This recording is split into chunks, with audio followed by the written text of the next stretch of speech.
Hey guys, welcome back to another video. Today I'm going to be showing you how to do the front post double crochet and back post double crochet stitches. These stitches are really easy. If you can do a double crochet, and I'm talking in US terms here, you can do both of these stitches no problem. And they're really versatile and have loads of uses. As you can see, I've got two different samples here. I've got this one where I've used it to make some crochet ribbing, perfect for hats and jumpers, and I'll have a tutorial for this coming very, very soon. So if you want to see that, make sure you are subscribed and you have notifications turned on. And over here, we've got a washcloth where in the center here, I've used the rice stitch, which is made from front post and back post double crochets. So let's get into it. So to get started, I've done 2 rows of double crochet because you do need to work these stitches into a double crochet. And I've chained 2 at the beginning of the row, and in this very first stitch here, I'm going to place a half double crochet. Now in this next stitch, I'm going to work the front post double crochet. Now normally when we work a double crochet, we work into the top of the stitch here.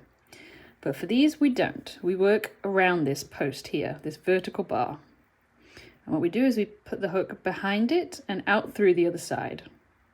Okay, so we're going to work a double crochet, so yarn over, insert your hook underneath that post, yarn over, pull it through, and then complete your double crochet as normal. Yarn over, pull through 2, yarn over, pull through 2.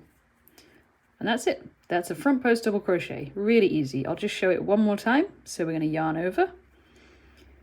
We're going to put the hook behind the post and out through the other side. Yarn over, pull up a loop, yarn over, pull through 2, yarn over, pull through 2. Really easy to do.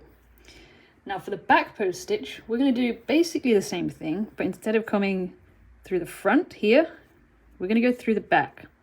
So you're going to yarn over, you're going to put your hook behind your work, through this gap here, out through the other side, so you can see on the back there, should look like that. And we're going to yarn over, pull that through,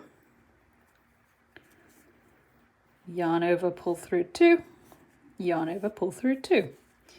So it's exactly the same as the front post, but we're doing it on the other side of the work. I'll show that one more time. Yarn over, insert your hook behind, out through the other side, yarn over, pull through, and then complete your double crochet. And that's it. We've got 2 front post stitches, 2 back post stitches. Really, really easy to do. Okay, so I just continued with that row, alternating between 2 front posts and 2 back post stitches, so you can get an idea of what that looks like. That actually creates like a 2x2 ribbing, which you can use on jumpers and hats and whatever. As I mentioned at the beginning, these 2 stitches are really versatile. They're used in loads of stitch patterns. As I mentioned at the beginning, it's used in the rice stitch, which I have a tutorial for, and I'm going to link it just here for you to check out. I hope you found this tutorial helpful, and I will see you in the next one.